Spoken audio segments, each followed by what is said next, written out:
Right, good afternoon, everyone. I hope everyone is well. We are continuing in Yirtzeh Hashem today in Mishna Yomi, and we find ourselves in Demai, Perek Dalid, Mishnayis Vav through Zayin, chapter 4, Mishnayis 6 through 7. So Mishnah Vav says as follows: Hanichnas la'ir ve'eno makir adam sham. An interesting case. Person walks into a city and he doesn't know anyone. So in other words, now the issue over here is not a friend issue. The issue over here is he wants to be able to purchase tithed produce, but he doesn't know any of the merchants. So what does he do? Amar mikan ne'eman, mikan ma'aser. So he puts out, he announces, is anyone here believed? Does anyone here take trumas and maestros? In other words, who could I buy produce from? Amar echad ani. So if a guy comes forward and he says, yeah, me, I'm trusted. Everyone trusts me. And the Mishnah says he's not believed. In other words, if a person goes ahead, see, the Mishnah is operating under the basic assumption that Allah Chalamais, when you walk into a city and you don't know anyone, the assumption ultimately is that the general population are Amei Haaretz, are just unlearned people, and therefore, again, not careful in the separation of Trumas and Maisrus. So when you ask and someone goes in and says, yeah, I'm believed, the Mishnah says that person doesn't have credibility. On the other hand, Amrlo Ishploni Ne'aman. If, let's say, again, you put out the call, is anyone here believed? And a guy steps forward and he says, yeah, Reuven is believed. In other words, he doesn't say that he's believed, but rather, again, he goes ahead and, I guess we'll say, attests to the credibility of someone else. Hareza Ne'aman. Ultimately, again, we believe him regarding his statement about a secondary person. So in other words, I go into town, I say, is anyone here believed to take Trumas and Maestros? If Reuven steps forward and Reuven says, yes, I'm believed, we don't believe Reuven. But if Reuven steps forward and Reuven says, Shimon, he's a credible guy, then I could believe Shimon, and I could believe that, and I could purchase produce from Shimon. So halach lo likach mimenu. So let's say I go to buy produce from Shimon, Amrlo mikan mocher yashan, and I asked Shimon, okay, so I'm going to buy produce from you because you tied your produce. Tell me, does anyone here sell yashan grain? So remember again, yashan is grain that grew from before last Pesach. Remember again, so yashan is any grain that took root prior to the previous Pesach. So does anyone here sell yashan? Amrlo mishe shalachacha etzli. So let's say Reuven says, oh, you want yashan? Yeah, go back to Reuven. Reuven sells yashan. Says the Mishnah, Afa pishen kegomlin zeh, even though it looks like there's reciprocity, right? It looks like maybe Reuven and Shimon are in cahoots, right? Reuven says, oh yeah, go to Shimon for tithe produce. And Shimon says, oh yeah, go to Reuven for yashan. It looks like that perhaps there's some reciprocity happening over here. Hare elu ne'eman. And ultimately you could believe them both.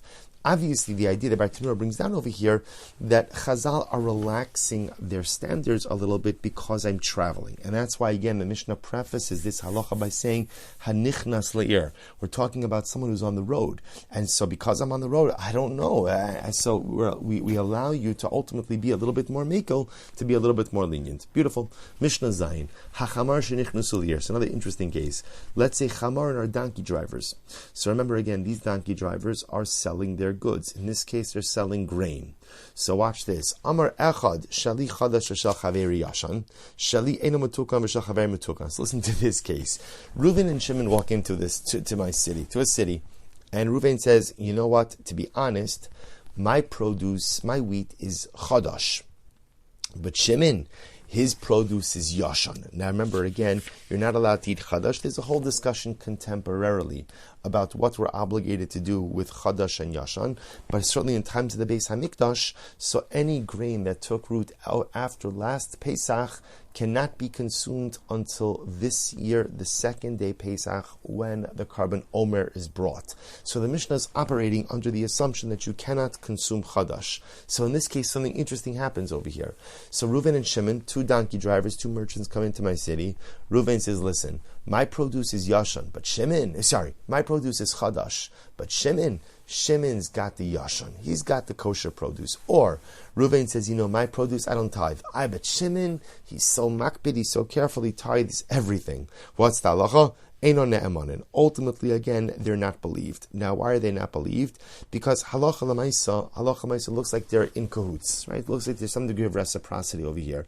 The Bartenura says, because we're concerned they have like a little bit of a racket going on. In other words, they come into city A, and Reuven says, my stuff is not kosher, but Shimon's stuff is great. They go into city B. Shimon says, my stuff's not kosher, but Reuven's stuff is great. And we're concerned that there's a racket happening over here. So ultimately, they're not believed. The Bartenura also says that generally it's not the derech of merchants to extol, it's not the normal practice of merchants to extol the merchandise of another merchant. So when we see people talking in too much of glowing terms about the other person's merchandise, we tend to get a little bit nervous. Okay, so the Rabbi Huda on the other hand says ne'eman, and Rabbi Huda says no, halacha l'maisa. Ultimately, again, they are ne'emanin. Now, interestingly enough, remember, why does Rabbi Huda say that they're ne'emanin? Because halacha l'maisa, once again, Rabbi Huda says the whole takana of Demai is a chumrah. In other words, we assume at the end of the day, most Amei Haaretz, the Bartenura writes, Hoil v'rov Amei Haaretz ma'asrinhin. In reality, most Amei Haaretz do tithe. We're just machmir for the minority.